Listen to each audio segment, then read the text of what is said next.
सिद्धि की शादी के बाद वो ससुराल चली जाती है। पीछे रह जाती है भाभी रानी। सिद्धि के ससुराल जाते ही भाभी कहती है, अरे वाह जी वाह, सारे कपड़े मेरे। हाय रे पैंट, अरे वाह वाह, मजा आ जाएगा। अरे ये सिद्धि की अलमारी के सामने खड़े होकर क्या बड़बड़ा रही है? जा जाकर देख मेहमानों को विदाई की मिठाई मिली कि नहीं। अब हाँ हाँ माँ जी, क्यों नहीं, लेकिन पहले कपड़े तो बदल लूं।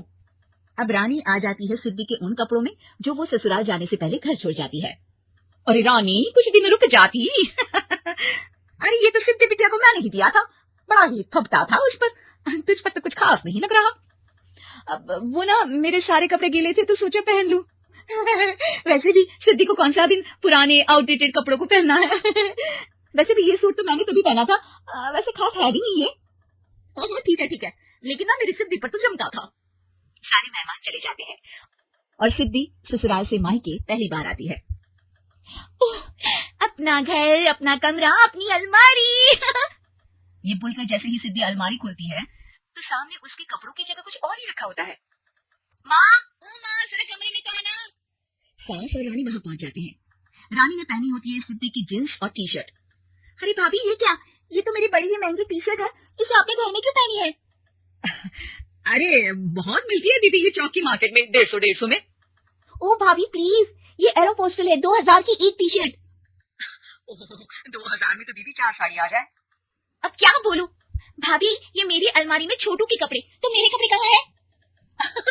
मेरी अलमारी में? अब दीदी आपको कौन से पुराने कपड़े पहनने थे?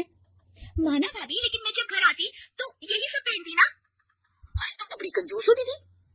खैर वक्त आता है जब सिद्धि ससुराल के लिए रवाना हो रही होती है। अरे रानी, अंदर से सिद्धि का गिफ्ट ले आ, लड़की पहली बार ससुराल से मायके आई है। रानी अंदर जाती है और एक सिंपल सी साड़ी लेकर बाहर आ जाती है। ये लीजिए माँ जी। सास बेटी को गिफ्ट देकर ससुराल भेजती है। अगले दिन रानी एक सुंदर सी साड़ी पहनकर सामने आती है। अरे रानी, ये तो वो साड़ी है जो मैंने सिद्धि को देने के लिए दी थी जब वो ससुराल ले जाती, लेकिन ये तूने कैसे पहन ली? अरे माँ जी, ये साड़ी तो मुझे बहुत पहले से ही पसंद थी, लेकिन चिंता न करिए, मैंने सिद्धि के लिए भी अच्छी सी साड़ी दी है। हाँ। तभी सिद्धि का फोन आता है। क्या माँ, कुछ अच्छा तो दिया होता ससुराल ले जाने के लिए, अरे पहले दिखा दिया होता। ये चमकते हुए पैकेट में नौकरानी वाली साड़ी मत दिया करो माँ।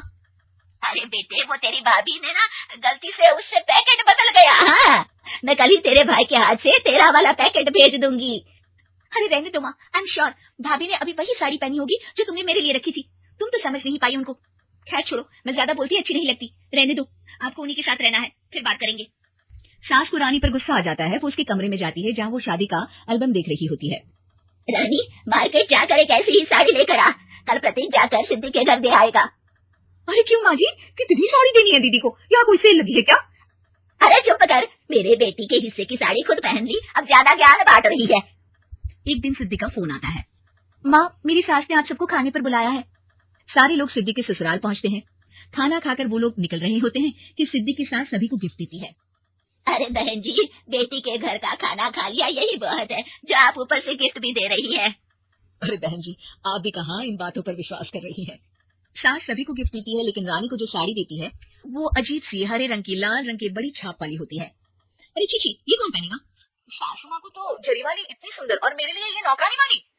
अरे भाभी, दरअसल मैं जब भी घर आती थी आप वापसी में ऐसी ही साड़ी देती थी ना, तो माँ ने सोचा कि आपको आपकी पसंद की ही साड़ी क्यों ना दी जाए। बेचारी रानी, बोलती भी तो क्या।